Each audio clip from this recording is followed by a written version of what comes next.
Bonjour à tous, ravi de vous retrouver les amis, l'Afterlap épisode 92, en audio et en vidéo cette semaine. On a pris cette bonne habitude, on va la garder grâce à la magie de Skype pour tout vous avouer.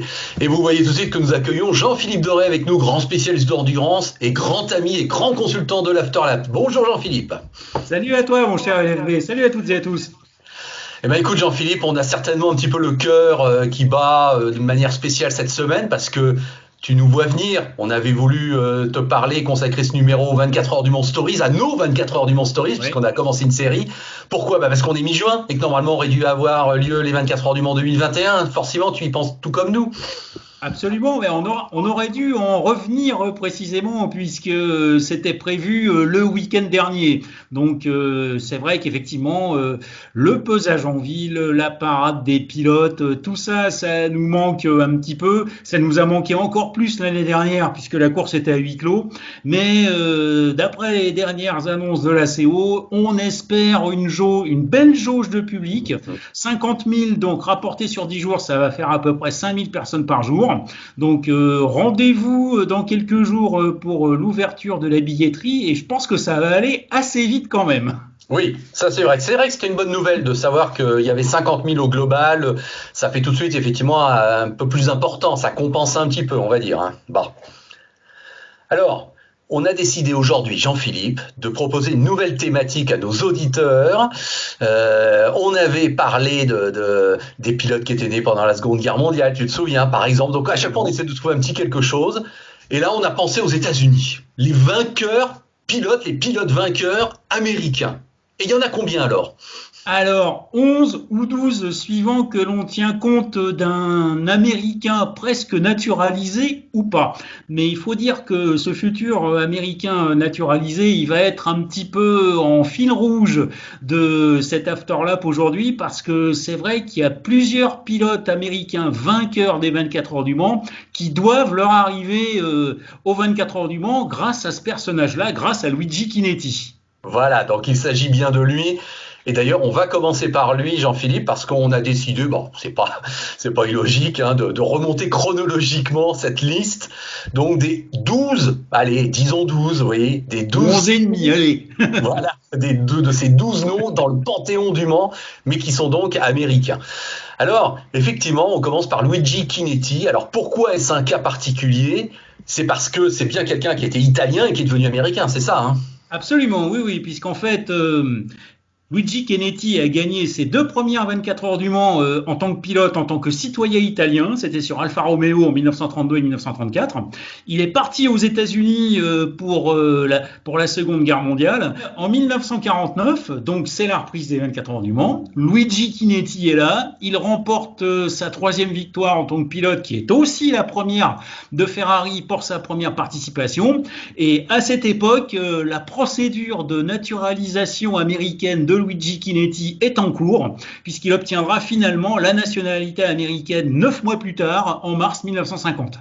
Alors ça, ce sont des informations très précieuses que tu as obtenues, Jean-Philippe, et vraiment merci pour ton expertise aujourd'hui. Et la source justement de ces informations, c'est le propre fils de Luigi Chinetti qui te les a confiées, hein.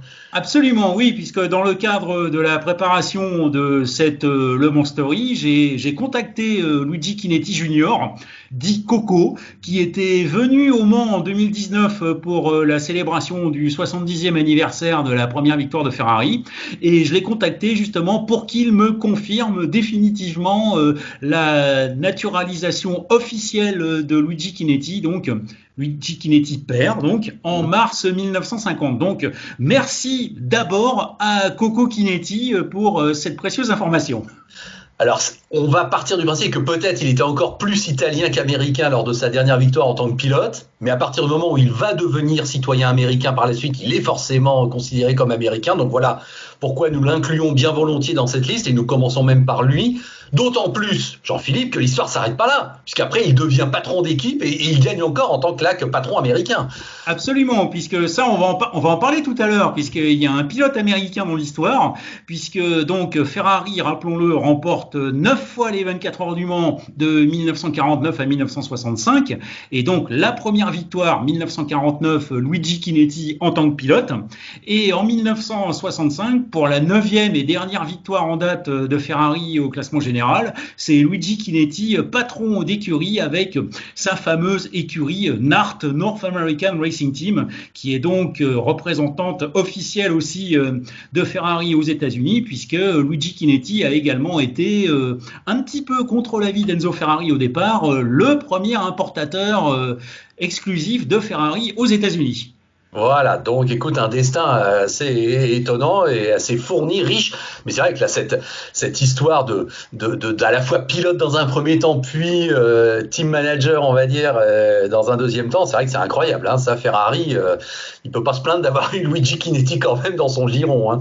En fait, Ferrari doit énormément à Luigi Chinetti, qui a un petit peu forcé la main sur pas mal de choses.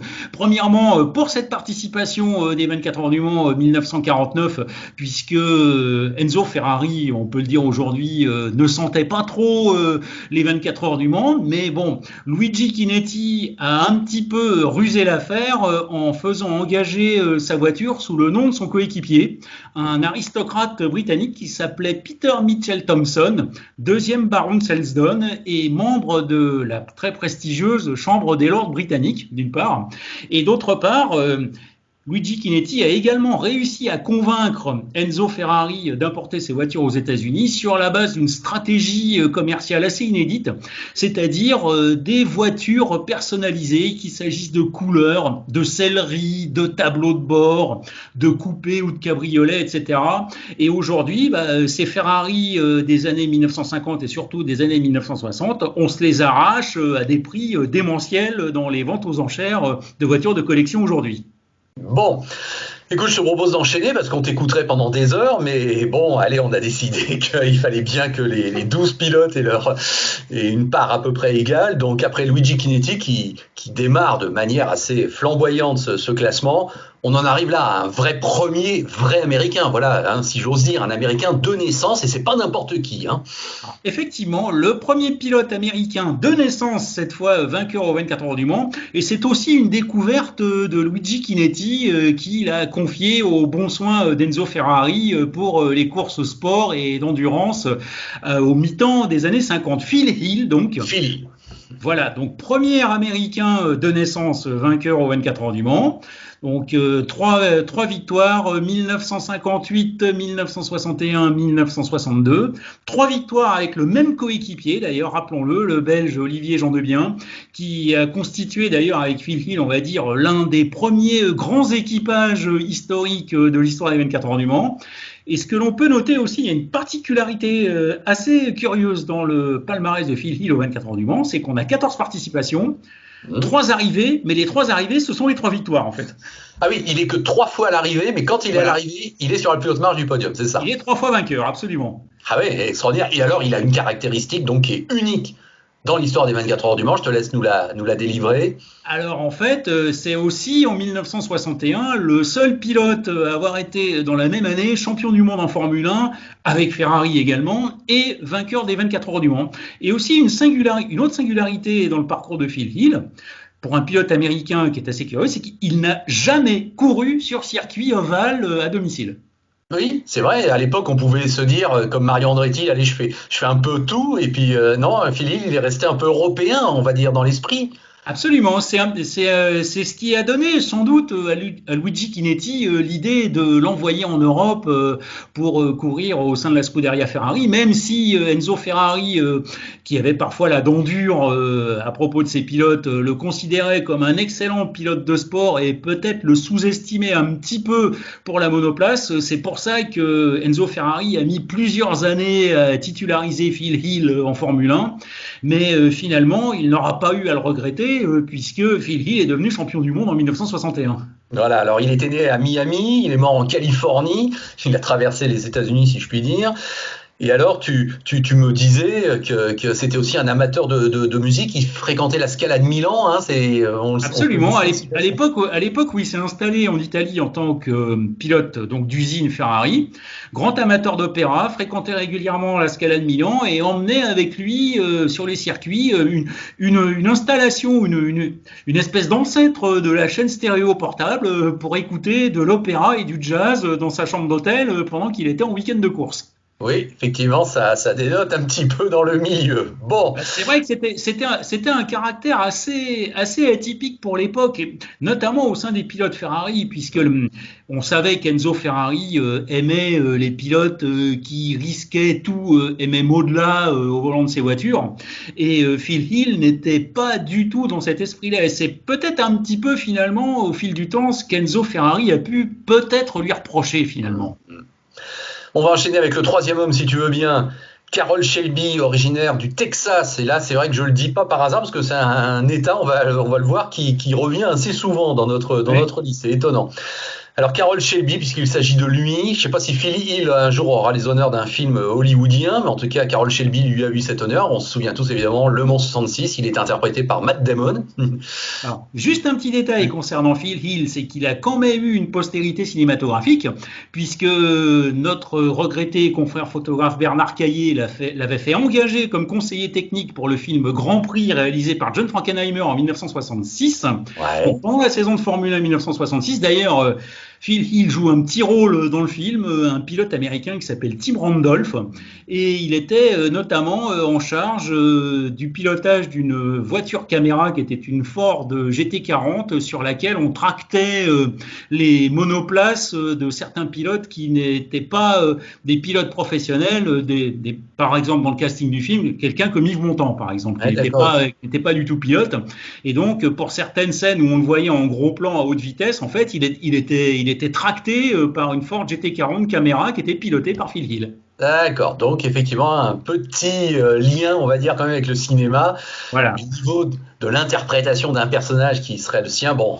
Carroll Shelby lui a eu cet honneur. Alors Carroll Shelby, on s'en souvient comme le vainqueur de la seule victoire d'Aston Martin au Mans, hein. Absolument.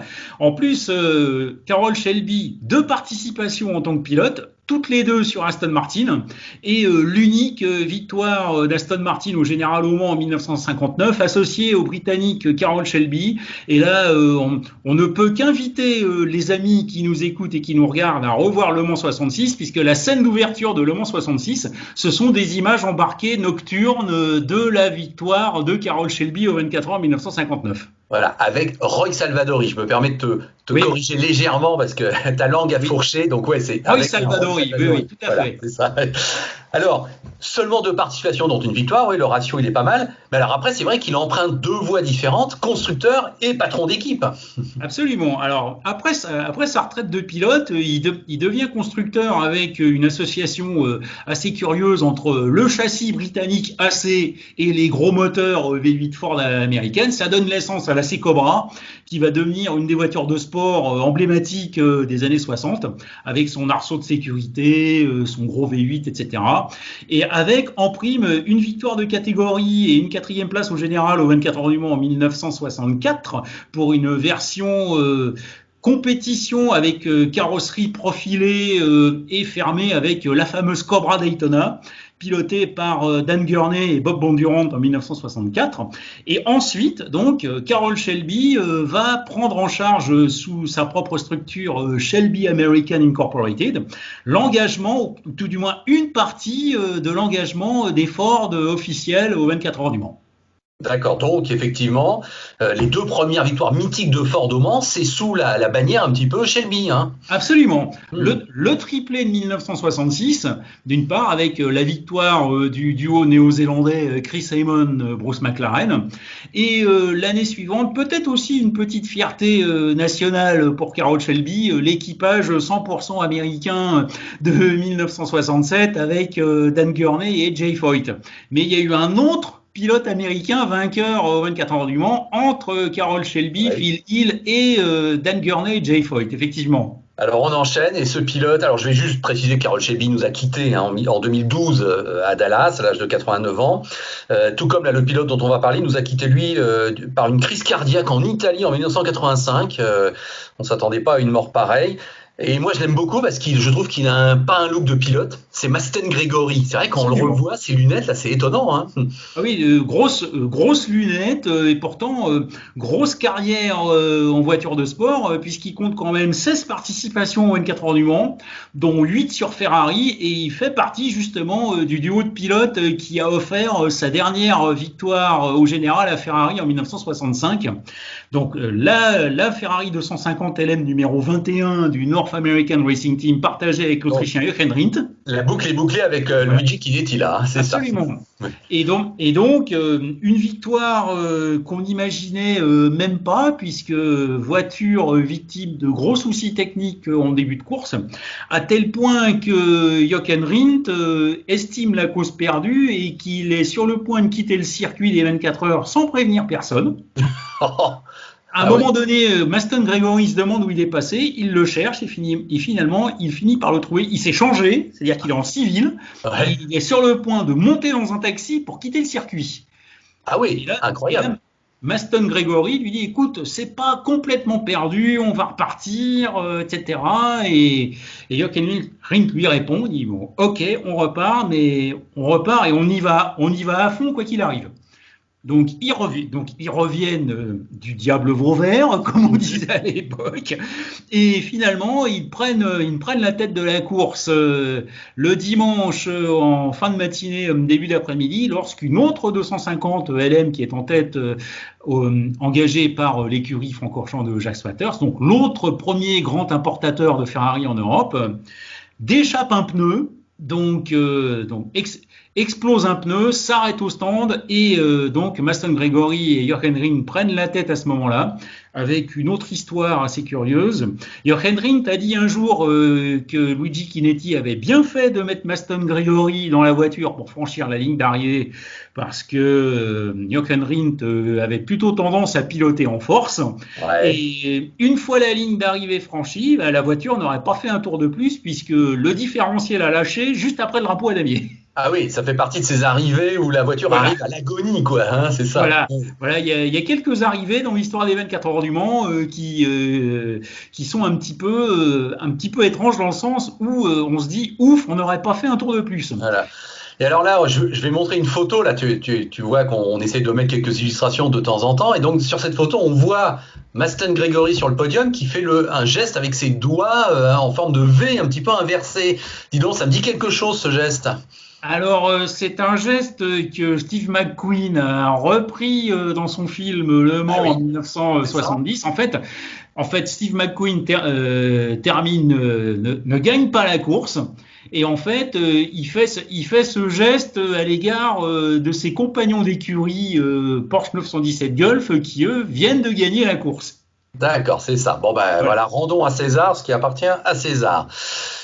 Après Masten Gregory, bah donc tu l'as déjà un petit peu dit, mais c'est vrai il faut parler de ces deux grands noms, c'est Dan Gurney et A.J. Foyt qui sont donc associés par cette fameuse victoire de 2017. Alors allons-y l'un après l'autre. Dan Gurney, nouveau pilote américain qui gagne au Mans. Moi, j'ai envie de lui tisser un petit lien commun avec Carroll Shelby, parce que là aussi, on est dans une personnalité multiforme dans l'histoire du sport automobile. Absolument. Il a été lui aussi pilote et constructeur. Alors signaler aussi pour faire une nouvelle fois un lien avec Luigi Chinetti, c'est grâce à Luigi Chinetti que Dan Gurney a disputé ses premières 24 heures du Mans sur Ferrari. Et il y a aussi effectivement un côté défi patriotique dans le personnage, on va dire. Puisqu'en fait, quand Dan Gurney devient patron d'écurie, il baptise sa structure All American Racers. Mhm. Il choisit comme nom de marque le nom de Eagle en référence à l'aigle chauve, symbole des États-Unis. Mhm. Et on peut dire que le patriotisme de Dan Gurney a très largement été récompensé en 1967, en rappelant aussi que son patriotisme l'a même poussé à faire la guerre de Corée. Ah oui, Fils de chanteur d'opéra et ancien combattant de la guerre de Corée. Donc déjà un profil assez inhabituel, oui. sans parler de sa stature du haut de son mètre 93. 1m93. Ah oui, alors ça, Ouais. dis donc, je me souvenais pas. D'accord. Ah Oui, oui, oui, incroyable. c'était un grand gaillard bien bâti et Mhm. qui donc en 1967, à une semaine d'intervalle, donc il gagne les 24 heures du Mans associé à Jay Foyt. Donc il gagne dans une équipe américaine au volant d'une voiture américaine. Qui Et là, porte le numéro 1, c'est même la photo qui illustre notre épisode de la semaine, mon cher Jean-Philippe, voilà, que j'ai voilà, choisi, voilà. voilà. Et la Mais c'est semaine pas tout, il s'arrête suivante, pas là. et ouais, ça ne s'arrête pas là. La semaine suivante au Grand Prix de Belgique de Formule 1, il devient et reste encore aujourd'hui le seul pilote américain vainqueur en Grand Prix au volant de sa propre voiture. Il gagne un Grand Prix de Formule 1 une semaine après avoir gagné les 24 heures du Mans. Voilà. Et à Spa, Extraordinaire. sur l'ancien circuit de 14 km, ce qui Oui, n'est pas oui. rien, rappelons-le. Non mais t'as vu, non mais t'imagines cette semaine de folie quoi que ça a dû être. Attends, c'est fou quoi. Ben, en fait, on peut dire que quand on va parler des Jay Foyt dans quelques instants, on peut dire que ça a été une folle quinzaine à la fois pour l'un et pour l'autre. Oui, oui, Puisqu'il oui, y je vois a, ce que tu veux dire. Attends, d'accord. voilà, N'en on disons va pas pas en plus, c'est dire vrai. plus pour l'instant, C'est vrai.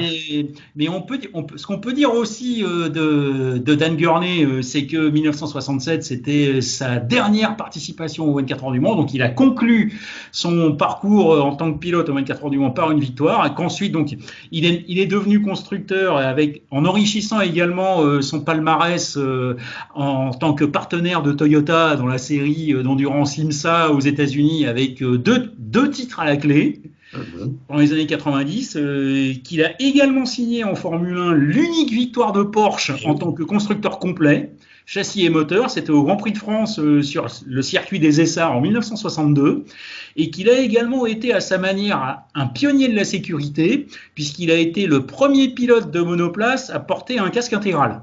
Ouais, effectivement.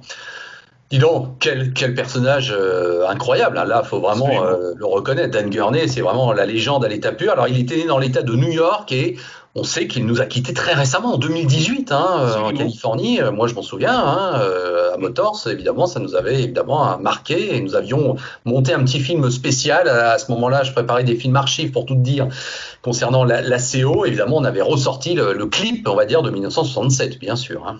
Et à signaler aussi qu'il a également été impliqué via sa structure All American Racers dans la création du prototype Delta Wing qui avait Mhm. été Oui. le premier allocataire du 56e stand dédié à un prototype innovant. C'était dans le cadre des 24 heures du Mans 2012.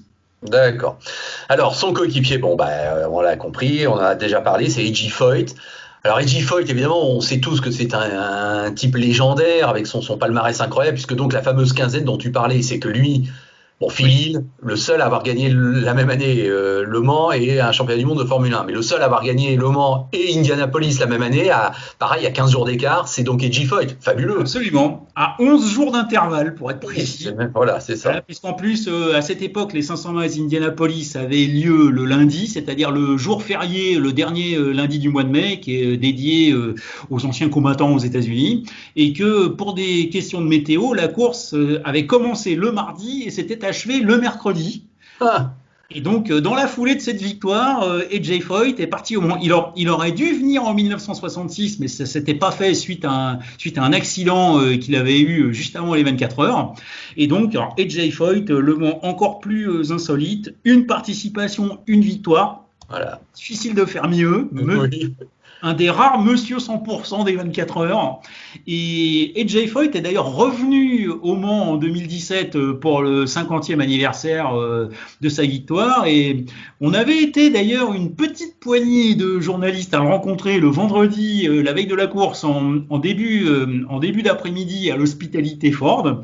Et il nous avait expliqué effectivement que comme il avait gagné en 1967, il n'avait pas jugé utile de revenir, mais qu'il était quand même très content de revenir un demi-siècle après. J'avais eu l'occasion de l'interviewer quelques années plus tôt à l'occasion du centenaire des 500 miles Indianapolis en 2011, et il m'avait dit qu'en fait en 1967, sa grande trouille, c'était les arbres blanchis à la chaux en bord de piste et sur lesquels, en plus, les phares se reflétaient sur la chaux en question.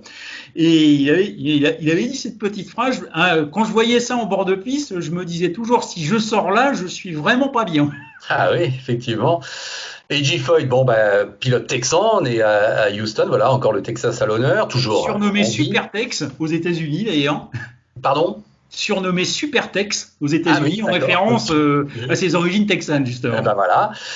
Actuel, toujours patron de l'équipe A.J. Foyt Racing en IndyCar, avec Sébastien Bourdet comme pilote, on le sait tous. Bon, voilà, un type évidemment dont la vie est un roman, on va dire ça, qui a aussi gagné les 24 heures de Daytona, qui a aussi gagné les 12 heures de Sebring, hein, la triplette endurance, et en plus, il l'a vraiment faite complètement, quoi.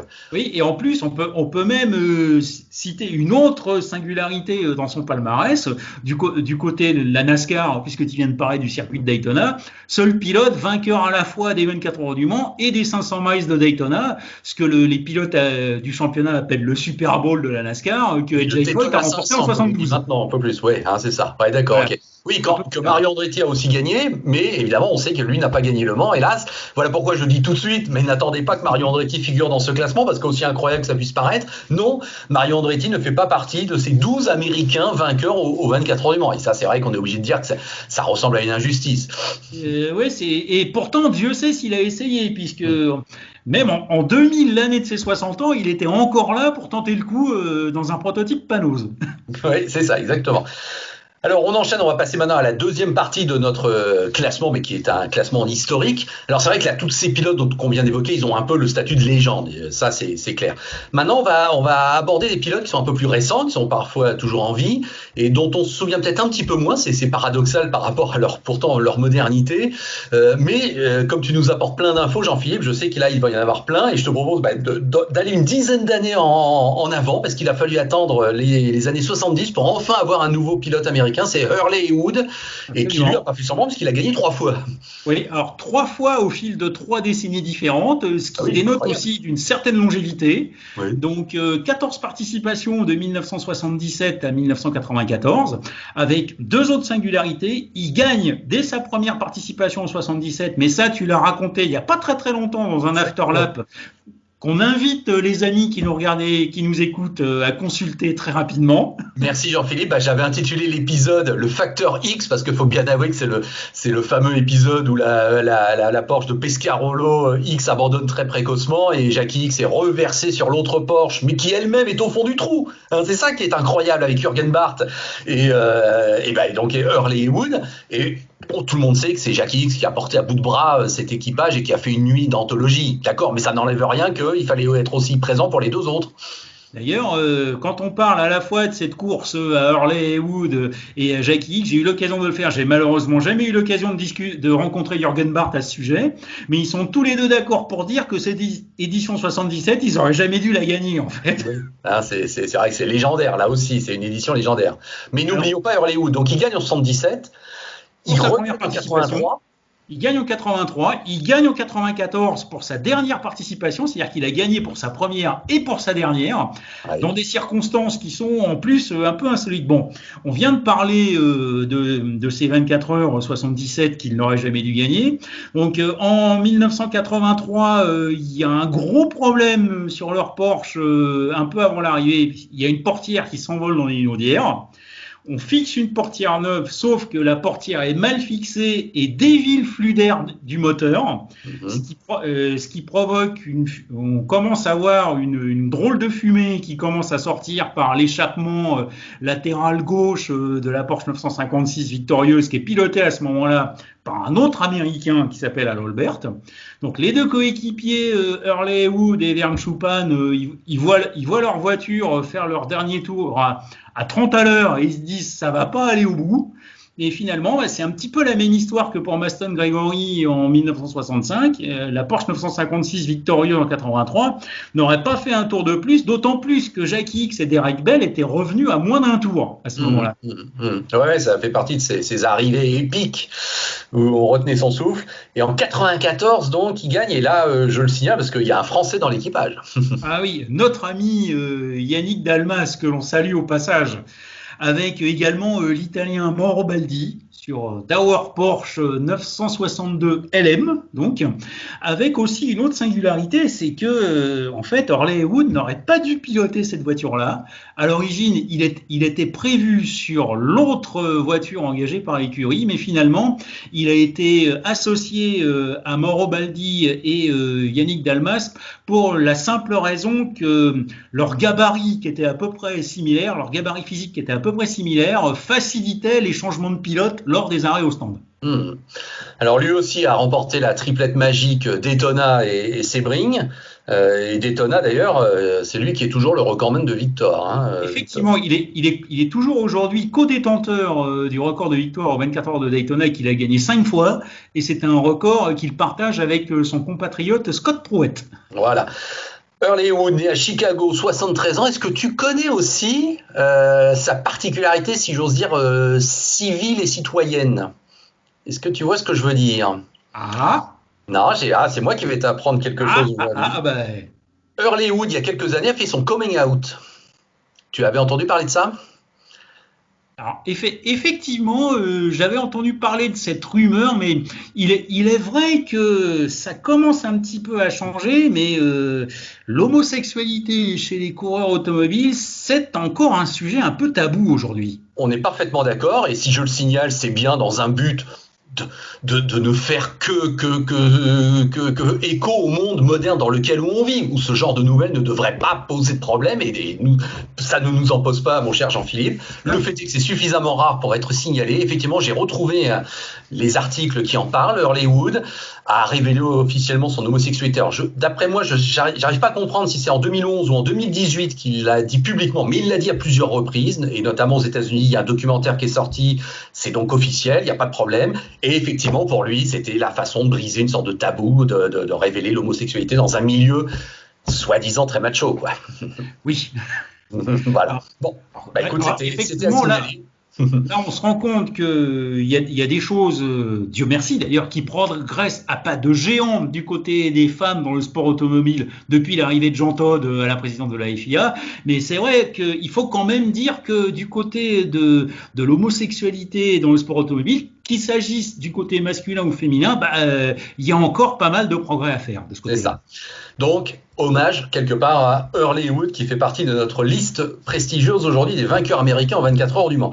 On va passer à l'année 79. Alors, on s'en souvient tous de cette année 79. On s'en souvient pour un seul personnage qui n'a pas gagné. Donc, il ne fait pas partie de cette liste, mais on va le citer. C'est évidemment Paul Newman, qui est la star, la guest star incroyable et imbattable au niveau médiatique de ces 24 heures du Mans. Il fait 2, Paul Newman, ce qui est fabuleux en soi.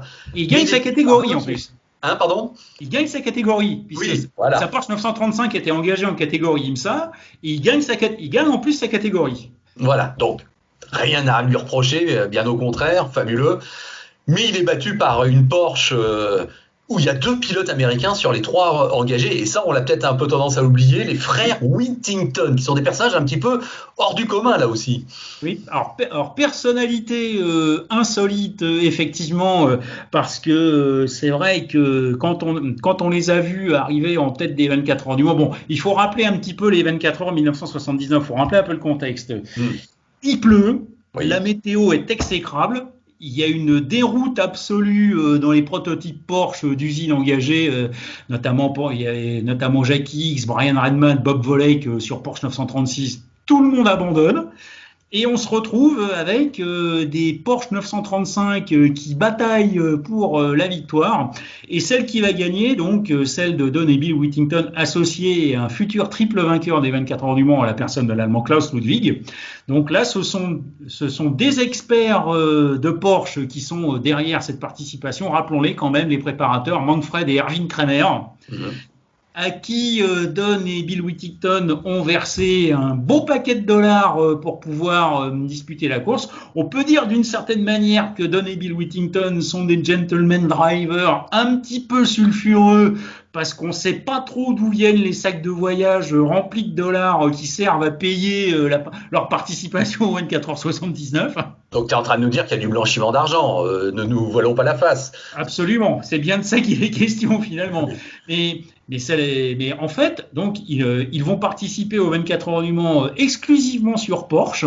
Donc 4 participations de 1978 à 1982, sachant que Don et Bill n'ont pas disputé forcément les 24 heures du Mans en même temps, mais ils ont gagné ensemble pour leur deuxième participation en 1979 associée à Klaus Ludwig. Voilà, alors ils sont originaires du Texas, eux aussi. Don Oui.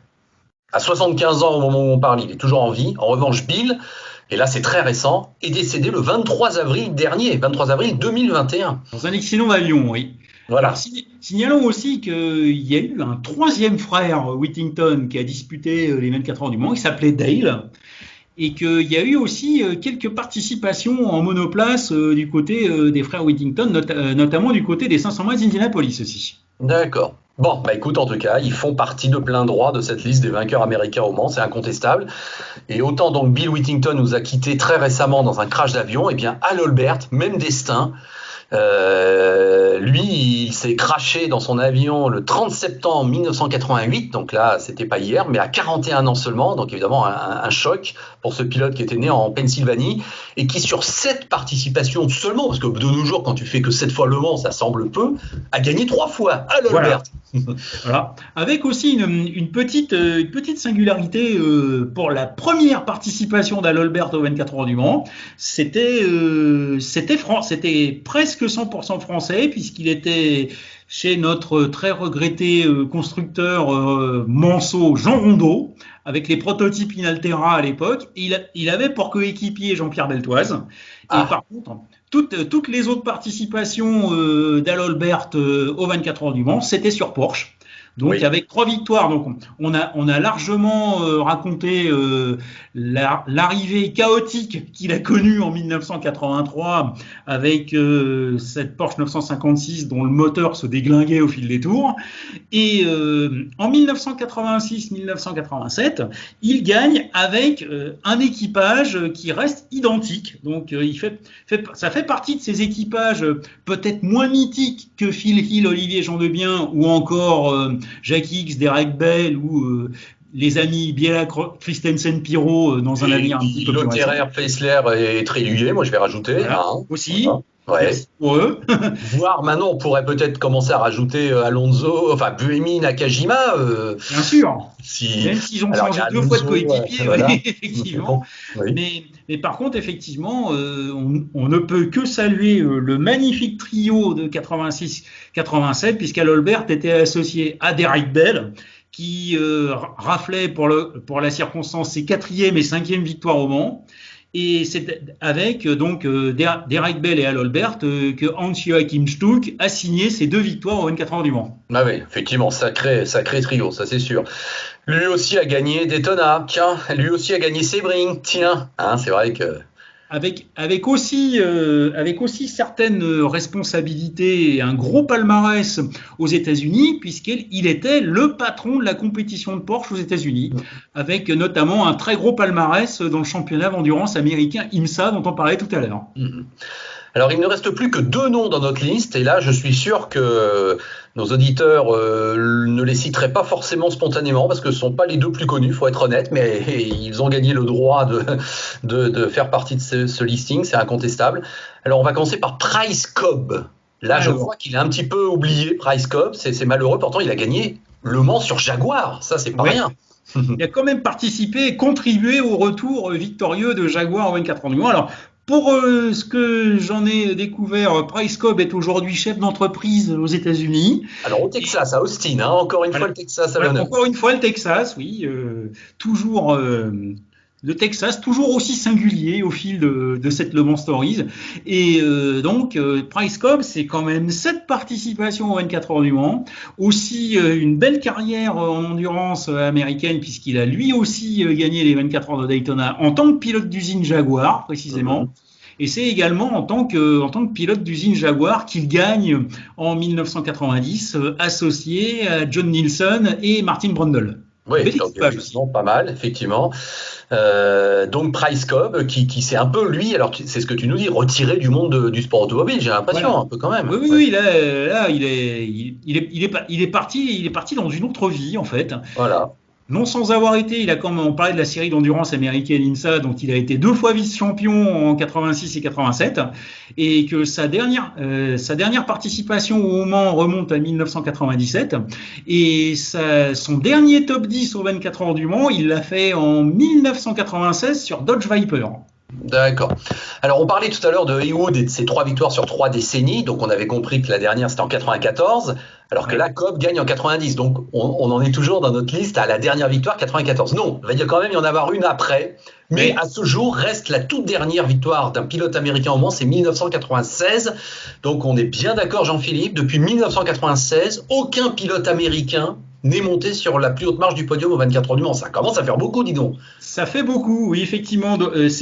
Plus ou moins ce qui a un petit peu inspiré cette Le Mans Story aujourd'hui. La deuxième source d'inspiration étant l'arrivée en tant que constructeur américain indépendant de Jim Glickenhaus en championnat du monde d'endurance et aux 24 heures du Mans dans quelques semaines. Mais c'est vrai qu'effectivement, quand on a commencé un petit peu à réfléchir à ce troisième épisode, eh bien, j'ai fini par m'apercevoir que ça faisait effectivement pile un quart de siècle qu'un pilote américain n'avait pas gagné, tout du moins au général, aux 24 heures du Mans.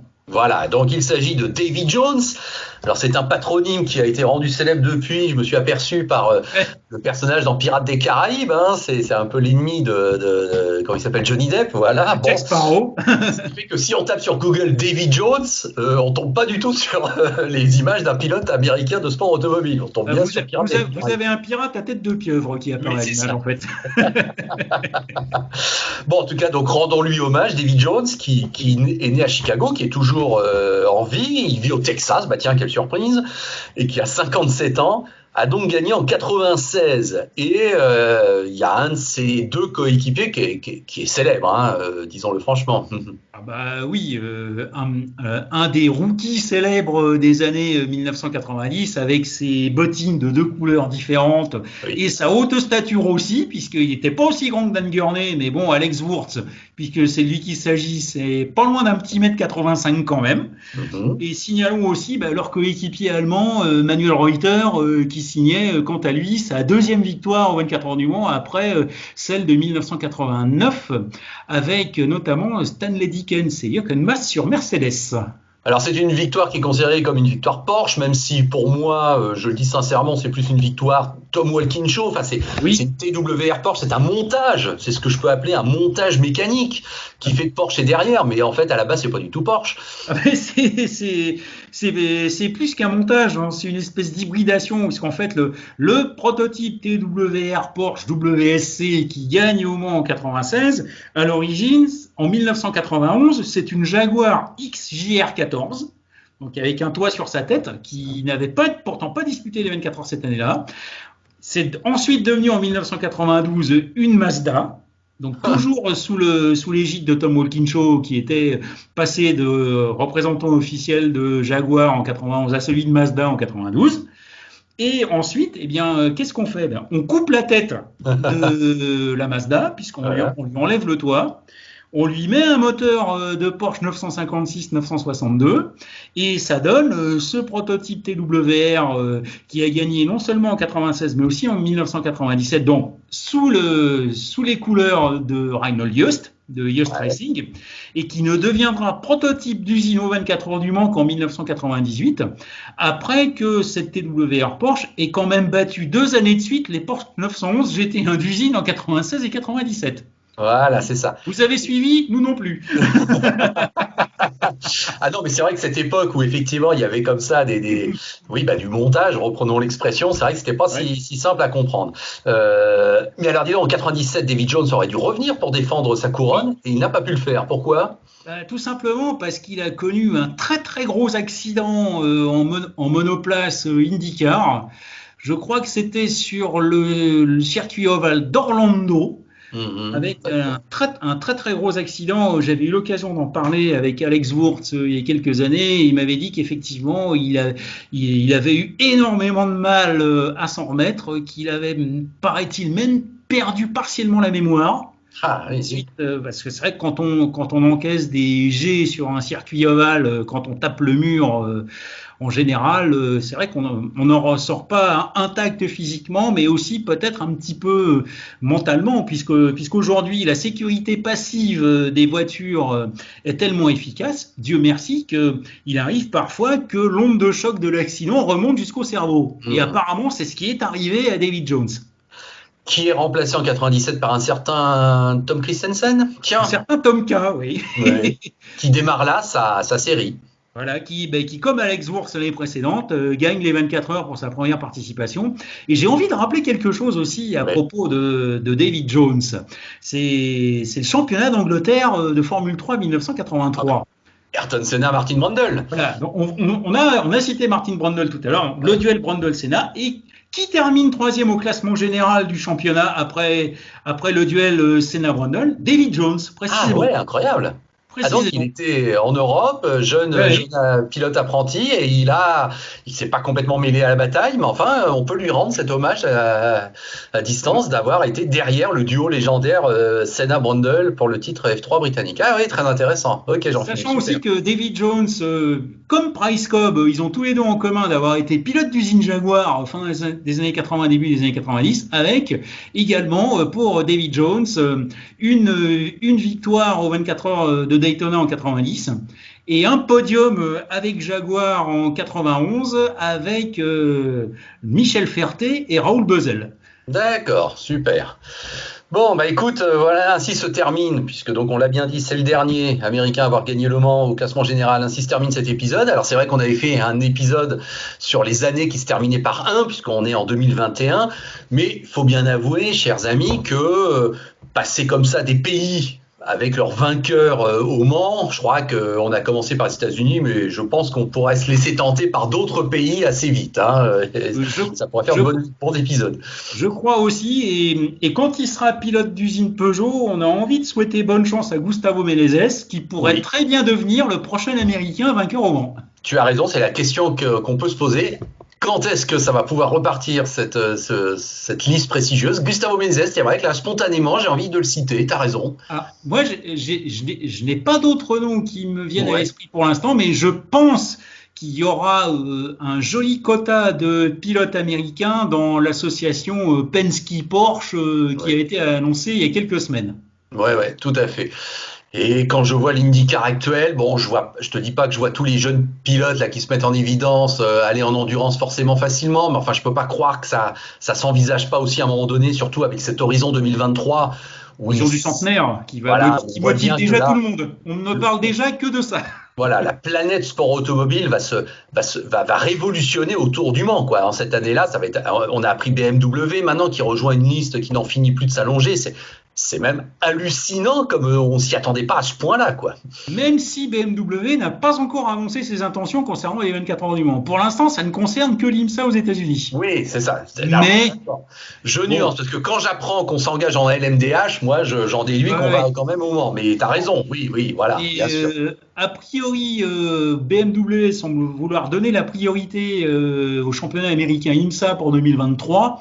Donc, on peut imaginer une arrivée de BMW au Mans à l'horizon 2024-2025. Ouais, voilà, peut-être, effectivement, tu as raison. Mais pour revenir aux pilotes américains, je pense que chez Penske, peut-être que quelqu'un comme Joseph Newgarden pourrait se laisser tenter. Tout à fait. Ah oui. Moi, je crois que c'est exactement le nom qui me venait aussi à l'esprit. Jean-Philippe, bien vu.